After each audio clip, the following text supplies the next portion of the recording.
যদি আপনার মনে হয় যে দেয়ালে পিঠ ঠেকে গেছে, কেউ কিছু করতে পারছে না আপনার জন্য, আপনি পরিপূর্ণ ইয়াকিনের সাথে, দৃঢ় বিশ্বাসের সাথে এই 4টা আমল নিয়মিত করবেন। এবং আমি বহু মানুষকে পার্সোনালি এটার পরামর্শ দিয়েছি, ওনারা আমল করেছেন, আমল করে উপকৃত হয়েছেন। এরকম বহু মানুষ আছেন, বৃদ্ধ মানুষ, বাবা ক্যান্সারে আক্রান্ত হয়েছেন অনেক দেরিতে, আল্লাহ তাআলা অলৌকিকভাবে সাহায্য করেছেন। হ্যাঁ, কখনো যদি আল্লাহ তাআলা এই আমলগুলো করার পরও আমার বিপদ দূর না করেন, তাহলে হয় আমার আমলের মধ্যে কোনো ত্রুটি ছিল, অথবা আমার এই বিপদ দূর না হওয়ার মধ্যে আমার জন্য কোনো কল্যাণ নিহিত ছিল। আল্লাহ তাআলা আমার দোয়া কবুল করে যে উপকার হতো তার চেয়ে বেটার কিছু হয়তো আমাকে দিবেন, এই ইয়াকিন একজন ইমানদারের থাকবে। সেই 4টা আমলের 1 নম্বর হলো ইস্তেগফারের আমল। ইস্তেগফার, আপনি ফেসে গেছেন কোনো জায়গায়, কোনো উপায় পাচ্ছেন না, আপনি ইস্তেগফার করতে থাকেন। আস্তাগফিরুল্লাহ ওয়া আতুবু ইলাইহি, আস্তাগফিরুল্লাহ ওয়া আতুবু ইলাইহি, আস্তাগফিরুল্লাহ ওয়া আতুবু ইলাইহি, আস্তাগফিরুল্লাহ, আস্তাগফিরুল্লাহ, আস্তাগফিরুল্লাহাল্লাযী লা ইলাহা ইল্লা হুয়াল হাইয়ুল কাইয়্যুম ওয়া আতুবু ইলাইহি ওয়া লা হাওলা ওয়া লা কুওয়াতা ইল্লা বিল্লাহ।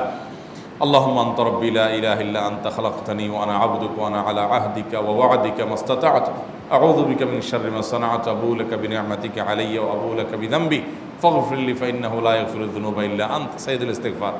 এভাবে যে কোনো ইস্তেগফার করতে থাকেন, আপনি বেশি বেশি করে আল্লাহর কাছে ইস্তেগফার, ক্ষমা প্রার্থনা করতে থাকেন, খুব বেশি। আপনার 2 ঠোঁটে অনবরত আপনি চাইতে থাকেন আল্লাহর কাছে ক্ষমা। এই ইস্তেগফার সম্পর্কে নবী করিম সাল্লাল্লাহু আলাইহি ওয়াসাল্লাম বলেছেন, মাল্লাজিমাল ইস্তেগফার, যে ব্যক্তি ইস্তেগফারকে আঁকড়ে ধরবে, আঁকড়ে ধরা মানে কি, এটা ছাড়বে না, সে পড়তেই থাকবে অনবরত। টয়লেটে যাওয়ার সময়টা, ঘুমের সময়টা, খাওয়ার সময়টা বাদে, অবসর নামাজের সময়টা বাদে, বাকি সারাক্ষণ সে ইস্তেগফার পড়বে।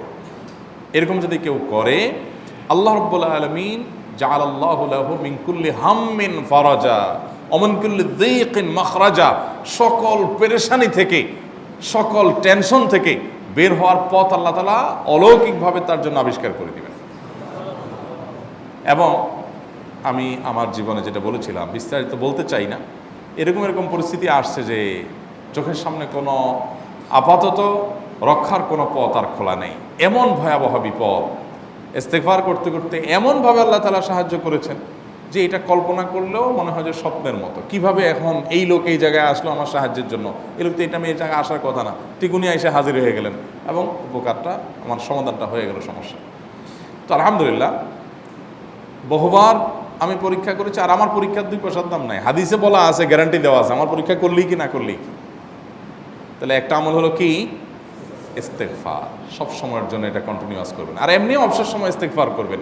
আরবদের মধ্যে সৌন্দর্য আছে, তারা বিভিন্ন ডাক্তারের ওয়েটিং রুমে বা বিভিন্ন জায়গায় মানুষ যেখানে অপেক্ষা করে পাবলিক প্লেসগুলোতে লিখে রাখে ইস্তেগফার করুন, আপনার হাইওয়েগুলোর পাশে লেখা থাকে ইস্তেগফার করুন, এবং তারা আসলেও একটু পরপর দেখা যায় ইস্তেগফার করে। ভালো মন্দ গুণ সবার মধ্যে আছে, তাদের এই ভালো গুণটা আছে, ইস্তেগফার বেশি বেশি করা। আমরা ইস্তেগফার সচরাচর এইভাবে অনবরত অবসর সময় করার অভ্যাস অনেকের মধ্যেই নাই। আমরা এটা চালু করবো ইনশাআল্লাহ। বিশেষ করে যখন কোনো সমস্যা হবে তখন ইস্তেগফার চলতে থাকবে মুখে অনবরত, ধীরে ধীরে মহব্বতের সাথে নিজেকে, নিজের পাপ অপরাধগুলোর কথা স্মরণ করে আল্লাহর কাছে মাফ চাইতে থাকবো, পেরেশানি দূর হবে ইনশাআল্লাহ। 1 নাম্বার 2, দুরুদ। নবী করিম সাল্লাল্লাহু আলাইহি সাল্লামের প্রতি দুরুদ পাঠ করা, এটা যদি আপনি নিয়মিত করতে থাকেন মহব্বতের সাথে, আল্লাহুম্মা সাল্লি আলা মুহাম্মদ ওয়া আলা আলি মুহাম্মদ কামা সাল্লাইতা আলা ইব্রাহিম ওয়া আলা আলি ইব্রাহিম ইন্নাকা হামিদুম মাজিদ, আল্লাহুম্মা বারিক আলা মুহাম্মদ ওয়া আলা আলি মুহাম্মদ কামা বারাকতা আলা ইব্রাহিম ওয়া আলা আলি ইব্রাহিম ইন্নাকা হামিদুম মাজিদ। আপনি একবার ছোট দুরূদ যদি পড়েন, সাল্লাল্লাহু আলাইহি ওয়াসাল্লাম, সাল্লাল্লাহু আলাইহি ওয়াসাল্লাম, আল্লাহুম্মা সাল্লি আলা মুহাম্মদ ওয়া আলা আলি মুহাম্মদ, শুধু এইটুকু পড়েন। জাযাল্লাহু আন্না মুহাম্মাদাম মা হুয়া আহলু, শুধু এইটুকু পড়েন। আপনি এভাবে যেই কোনো দুরূদ নবী করিম সাল্লাল্লাহু আলাইহি ওয়াসাল্লামের প্রতি যদি পড়েন এবং পড়তে থাকেন অনবরত, ইস্তেগফারের পাশাপাশি দুরূদের ক্ষেত্রে নবী করিম সাল্লাল্লাহু আলাইহি ওয়াসাল্লাম বলেছেন যে এইটা তোমার জন্য যথেষ্ট হয়ে যাবে। তুমি যদি আল্লাহর কাছে আর কোনো দোয়া করতে না পারো, শুধু দুরূদটা পড়ো, তোমার সব পেয়ে যাবে, কিচ্ছু লাগবে না। এক সাহাবী বলছেন, রাসূলুল্লাহ, আমার দোয়ার মধ্যে দুরূদ কত পার্সেন্ট রাখবো? আমি তো আমার অনেক কিছু আল্লাহর কাছে চাইবো, দুরূদ মানে তো নবীজির জন্য দোয়া, মানে আমার জন্য তো আমি দোয়া করবো, আপনার জন্য দোয়া কত পার্সেন্ট করবো? 1/3, 1/4, তারপরে হাফ, এবার বিভিন্ন পার্সেন্টেজ বলছিলেন তিনি। নবী করিম সাল্লাল্লাহু আলাইহি ওয়াসাল্লাম বলেছেন যে হ্যাঁ, এর বেশি করতে পারলে আরও ভালো, আরও ভালো। তো ভদ্রলোক এর বেশি, ওই সাহাবী রাদিয়াল্লাহু তাআলা আনহু, তিনি এর বেশি বাড়াতে একটা পর্যায়ে বলছেন যে আমি সব দোয়া আপনার জন্য করি। নবী করিম সাল্লাল্লাহু আলাইহি ওয়াসাল্লাম বলেছেন, তাহলে তোমার আর কোনো দোয়াই করতে হবে না, এর মধ্যে সব দোয়া চলে আসবে। কারণ আপনি যদি বলেন আল্লাহ আপনার নবীর প্রতি আপনি রহমত নাজিল করেন, আপনার নবীর প্রতি আপনি শান্তি নাজিল করেন, আপনি যেটা দোয়া করেন, তো আল্লাহকে আল্লাহর নবীর প্রতি আপনি রহমত নাজিল করতে বললে আল্লাহ তাআলা আপনার প্রতি রহমত নাজিল করবেন কি করবেন না? আপনি কাউকে খুশি করতে চান, কার কাছ থেকে কিছু আদায় করতে চান, তার ছেলেটারে যদি হাদিয়া তোহফা দেন, আদর যত্ন করেন, তো বাই ডিফল্ট অটোমেটিকলি ওই লোকের সিম্পেথি আপনার দিকে আসবে কি আসবে না? চোখ বন্ধ করে আসবে।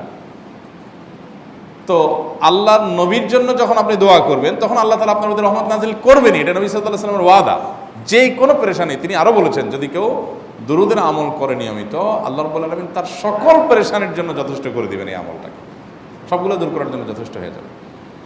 এই দুরূদের আমলটা আমি দেখেছি সুবহানাল্লাহ গুলির মতো কাজ করে। আজকের ঘটনা, এক ভদ্রলোক সকালে একটা টেলিভিশন চ্যানেলে, বেসরকারি চ্যানেলে প্রোগ্রাম শেষ করে নামছিলাম লিফটে, তো উপস্থাপক উনি বলছিলেন যে ভাই মানে দুরূদের আমল পড়ে আমি কিছুদিন আগে একটা ইয়াতে মানে এমন একটা অবস্থা যে এইটা থেকে বের হওয়ার কোনো পথ আর নাই, শুরু করলাম দুরূদ অনবরত, এরপরে আল্লাহ তাআলা আমাকে এমনভাবে উদ্ধার করলেন আমি কল্পনা করতে পারিনি।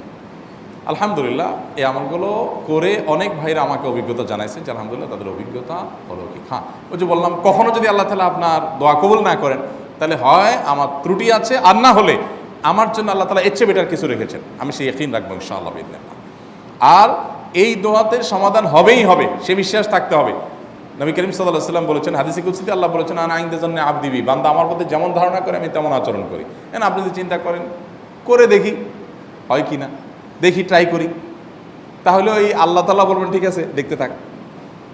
আপনি যদি ইয়াকিন করেন যে না নবী করিম সাল্লাল্লাহু আলাইহি ওয়াসাল্লাম যে বলেছেন অতএব সেটা হবেই, আর আল্লাহ রাব্বুল আলামিনের কাছে আমি ওইভাবেই চাবো যে আল্লাহ দিবেনই, আমি নিয়েই ছাড়বো, ইনশাআল্লাহ গুলি মিস হতে পারে, আপনার দোয়া মিস হবে না।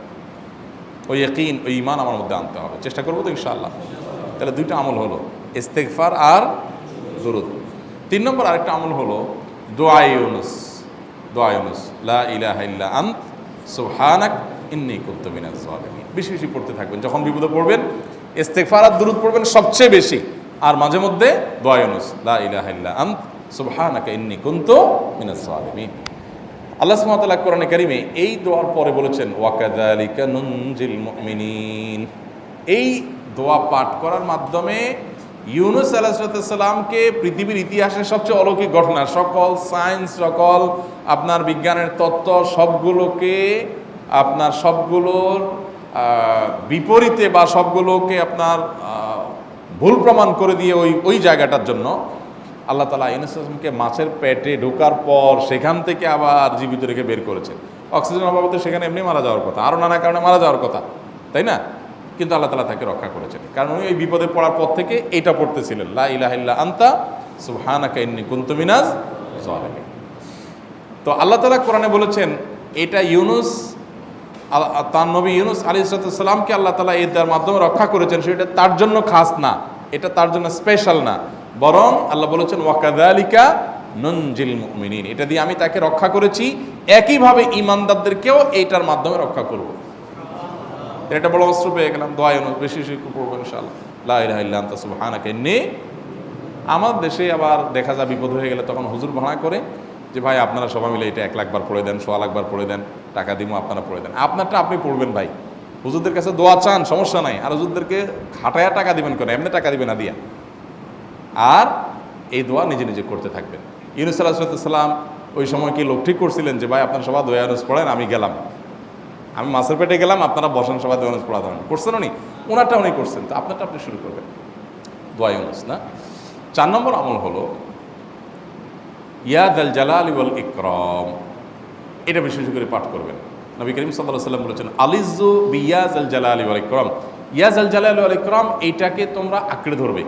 ইয়া যাল জালালি ওয়াল ইকরামের মানে কি? এটা আল্লাহকে ডাকা, আর কিছু না, এবং হাদিসে বর্ণিত দোয়া, এটা মাসনুন দোয়া।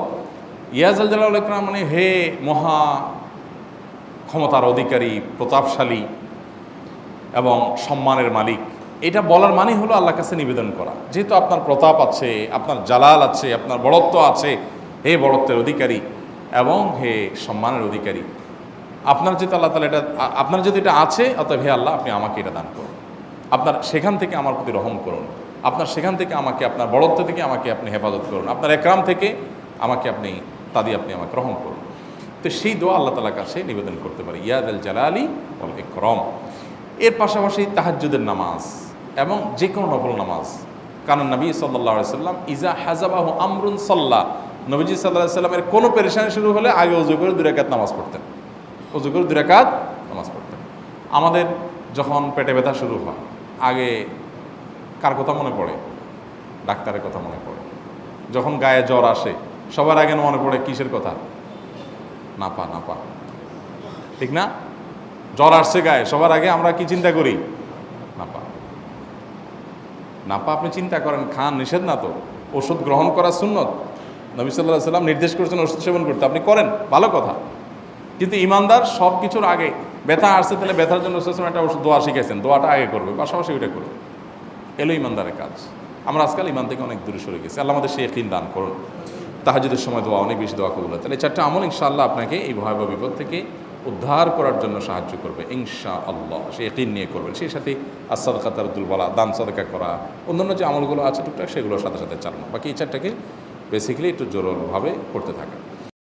আস-সুন্নাহ ফাউন্ডেশন, উম্মার স্বার্থে সুন্নাহর সাথে।